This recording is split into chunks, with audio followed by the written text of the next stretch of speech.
Alors voilà, dans un moment d'excitement, je ne peux plus attendre.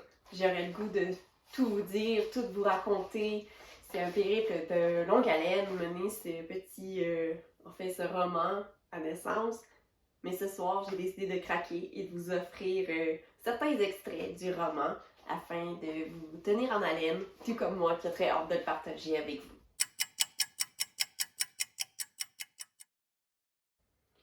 18 octobre 1968.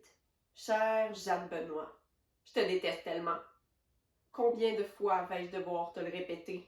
Cette haine que je te porte est légitime. N'essaie même pas de me contredire. J'ai traversé tant d'épreuves par ta faute. Maintenant que j'ai retrouvé ma liberté, j'espérais pouvoir laisser de côté ce pan de ma vie passée. Mais non, je ressens toujours le besoin de t'écrire. T'écrire quoi au juste? Que je te hais, que tu seras mon ennemi pour toujours, que tu es mon souffre-douleur, que je suis dépendante de toi?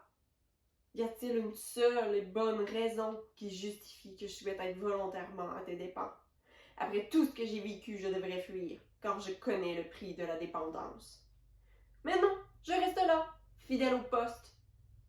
Je te maudis. Pourquoi as-tu pu être une femme libre alors que moi, on m'a attachée? Pourquoi as-tu pu choisir le métier qui te plaisait alors que moi, on a choisi pour moi? Pourquoi as-tu pu vivre avec ton amant alors que ton mari était toujours en vie? Alors que moi, je n'arrive même pas à te l'écrire. Comment puis-je vivre en paix avec mes actions les plus sombres si je ne peux même pas te les écrire à toi, qui demeure muette et sourde face à ma détresse? En plus, on sait toutes les deux que je recommencerais s'il le fallait. Alors pourquoi suis-je incapable de te l'écrire? Aujourd'hui, alors que j'essayais de me refaire une vie ici, dans cette grande ville qu'est Montréal, tu t'es encore une fois mise au travers de mon chemin. Vas-tu cesser de me hanter? Vais-je devoir demander un exorcisme? Il ne va surtout pas me dire que je n'arriverai pas à m'adapter au rythme des citadins. J'ai trouvé un charmant restaurant au déjeuner, le café parfait. Cet endroit est merveilleux, l'énergie qui y règne est vivifiante. Le seul point négatif est que là aussi, on aime la cuisine traditionnellement canadienne. C'est de ta faute! Tu as contribué de façon magistrale à ce que les gens aiment la cuisine, les traditions culinaires.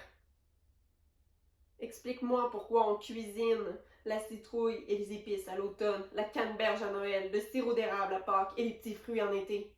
Ne va surtout pas me dire que c'est parce que c'est des aliments de saison.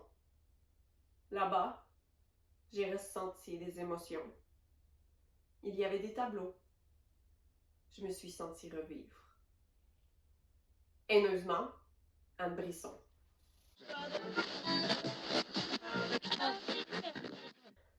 Son thérapeute l'avait félicitée pour la confiance qu'elle venait de lui témoigner. Il avait modulé son approche afin de mieux l'aider. Anne avait donc reçu 2-3 réflexions à porter.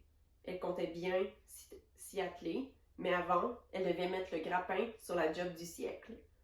Les yeux de la jeune femme croisèrent ceux d'un homme par-dessus sa lecture. Des yeux verts furibonds lui lancèrent des éclairs.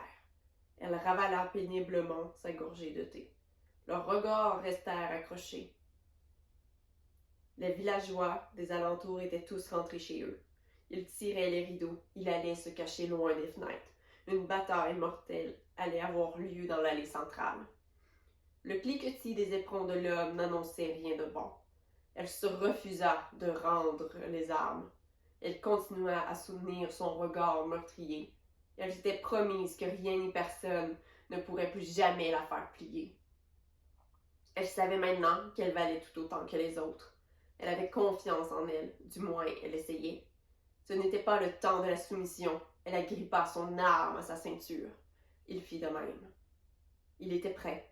Il ne manquait plus que le décompte. Une bande de curieux s'était réunie sur les toits pour les observer à distance. Il pointa à la porte du menton. Sans rien dire, elle comprit ses intentions. Il voulait qu'elle quitte le saloon. Cependant, il n'en était pas question. La partie de poker ne faisait que commencer. Elle ne lui céderait pas sa place. La jeune femme était là pour faire valoir ses droits. Il franchit la distance qui les séparait en deux enjambées.